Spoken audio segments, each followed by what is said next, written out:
하나님이 살아계십니다. 그리고 우리도 살아있습니다. 정말 놀랍지 않습니까? 왜 오늘 우리에게 이 하루가 시작되었을까요? 물론 오늘이 나의 마지막일 수도 있지만 지금 우리가 오늘을 살아가고 있다는 이 사실은 정말로 놀라운 하나님의 선물입니다. 분명히 어제까지만 해도 우리와 함께 살아 있었지만 오늘이 허락되지 않은 분들이 얼마나 많은지 모릅니다. 어떤 통계에서는 하루에 16만 명 정도가 죽는다고 합니다. 너무 많아서 잘 와닿지가 않습니다. 그것보다는 1초에 2명 정도가 죽는다고 하는데 그것이 훨씬 더 와닿습니다. 1, 2, 3, 4, 5, 6, 7, 8, 9, 10 사람이 이 속도로 계속 죽는다는 소리입니다. 우리는 이 죽음으로부터 도망칠 수 없습니다. 조금이라도 뒤로 미루거나 피해서 숨을 수도 없습니다. 우리는 죽음과 계속 점점 가까워지고 있습니다. 그리고 우리는 결국 다 죽습니다. 그냥 어쩌다가 아무 이유 없이 살아있는 사람은 단 한 명도 없습니다. 삶은 그렇게 아무렇게나 주어질 만한 것이 절대로 아닙니다. 어제가 삶의 마지막 날이어서 오늘이 허락되지 않은 수많은 사람들은 정말 할 수만 있다면 죽으면 전혀 단 한 푼의 가치도 없는 자기의 전 재산을 다 바쳐서라도 오늘의 단 한 시간 얻기를 간절히 바랄 것입니다. 왜냐하면 그 한 시간이면 자신이 앞으로 영원히 살아야 할 견딜 수 없을 정도로 끔찍한 그 장소를 바꾸기에 충분하다는 사실을 너무나도 잘 알기 때문입니다. 하지만 그들은 한 시간이 아니라 단 1분 1초도 얻을 수 없습니다. 그들에게 주어진 시간은 이미 끝났습니다. 하지만 만약에 그들에게 다시 하루가 주어진다면 그들은 과연 어떤 삶을 살까요? 내가 만약에 죽었다가 단 하루의 삶을 추가로 얻게 된다면 나는 그 마지막 하루를 과연 어떻게 살까요? 나에게 주어진 것이 정말 아무것도 없다고 불평하면서 그 하루를 살까요? 그냥 똑같은 하루니까 어쩔 수 없이 대충 시간만 때울까요? 그렇지 않을 것입니다. 이 놀라운 은혜를 허락하신 하나님께 감격하며 감사하며 찬양할 수밖에 없을 것입니다. 왜 우리가 하나님을 찬양해야 할까요? 숨이 붙어 있으니까요. 살아 숨쉰다는 것만으로도 하나님을 찬양할 이유는 이미 차고도 넘칩니다. 죽고 나면 다들 알게 될 것들입니다.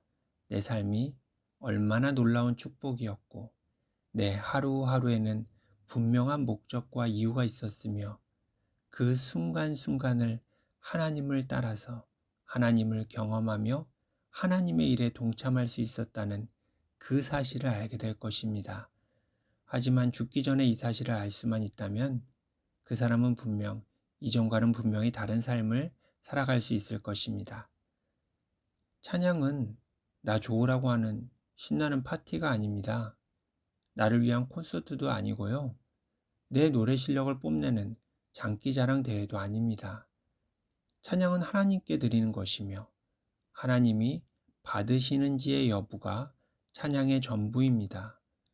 모르는 사람이 나에게 생일 선물을 준다면 받을까요? 누군지, 왜 주는지부터 물어볼 것입니다. 하나님도 아무 찬양이나 받지 않으십니다. 하나님은 주 예수 그리스도를 삶의 주인으로 영접한 사람, 그래서 자기 자신을 하나님께 드린 사람의 예배와 찬양을 받으십니다. 아벨과 그의 제물을 받으셨던 것처럼 하나님은 제물보다 사람을 먼저 받으십니다. 그렇다면 하나님이 과연 나도 받아주실까요? 그 전에 반드시 먼저 짚고 넘어가야 될 사실이 하나 있습니다. 나는 하나님께 나를 드린 적이 있습니까? 주지도 않은 것을 받을 방법은 없습니다. 요즘 찬양은 어떻습니까? 빠르고 신나는 찬양이 많은 것 같습니다. 도대체 왜, 무슨 의미로 그런 찬양을 드리는 것일까요? 기분이 좋아서일까요? 내가 구원받은 은혜가 너무 감격적이어서 그런 것일까요? 물론 그럴 수도 있습니다. 지금 막 주님을 영접했다면 당연히 그렇겠죠. 그 찬양은 주님께서도 기쁘게 받아주실 것입니다. 하지만 그 이후로도 계속 그런다면 문제가 있습니다. 그 찬양을 하나님이 받지 않으실 가능성이 높으니까요. 하나님은 어떤 분이시죠? 하나님은 우리의 구원을 위해서 목숨까지도 아끼지 않으시는 분입니다. 그리고 그분은 99마리의 양을 두고 한 마리의 양을 찾아내기를 더욱 기뻐하시는 분입니다. 그런데 내가 받은 구원의 복음을 다른 사람들에게는 전할 생각도 하지 않고 그저 구원받은 사람들끼리만 모여서 아주 신이 나서 찬양하는 그 찬양을 정말로 하나님이 받아주실까요?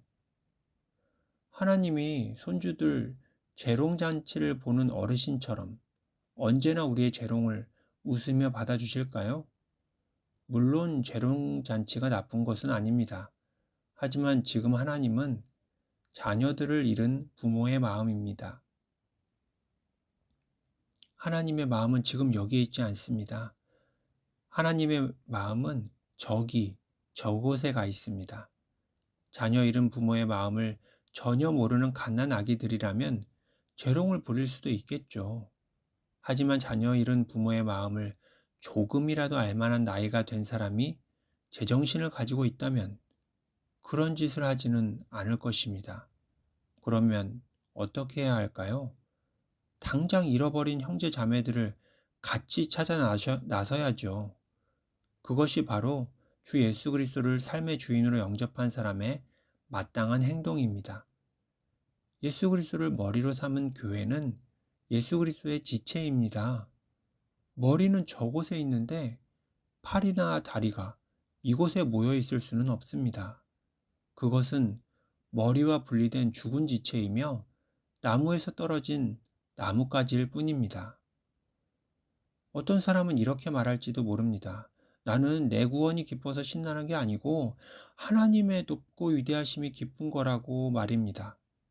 하지만 조금만 생각해 보면 아주 이상하다는 사실을 금방 알 수 있습니다. 정말로 하나님을 높고 위대하신 분이라고 찬양한다면 당연히 하나님의 마음이 있는 바로 그곳에 주님이 주신 그 명령을 따르며 살아야 합니다. 찬양은 음정과 박자가 있는 말입니다. 말은 대화이고 고백이고 약속입니다. 그냥 무슨 뜻인지도 모를 말을 하나님 앞에서 주문처럼 외우는 것은 전혀 아무런 의미가 없습니다. 그저 나만 흥분해서 사기꾼처럼 아무 얘기나 다 늘어놓고 지키기는커녕 내가 무슨 고백과 약속을 했는지 기억조차 못한다면 차라리 안 하는 게 낫지 않겠습니까? 그저 기계처럼 따라 부르고 손을 들라면 손을 들고 일어나라면 일어나는 것이 하나님 앞에 무슨 의미가 있을까요? 먼저 우리의 삶이 하나님의 뜻과 하나가 되어서 우리와 우리의 찬양이 참으로 하나님께 기쁨이 되기를 바랍니다. 하나님의 나라와 하나님의 의가 우리와 이 땅 가운데 온전히 이루어지기를 소망하며 기도합니다. 할렐루야.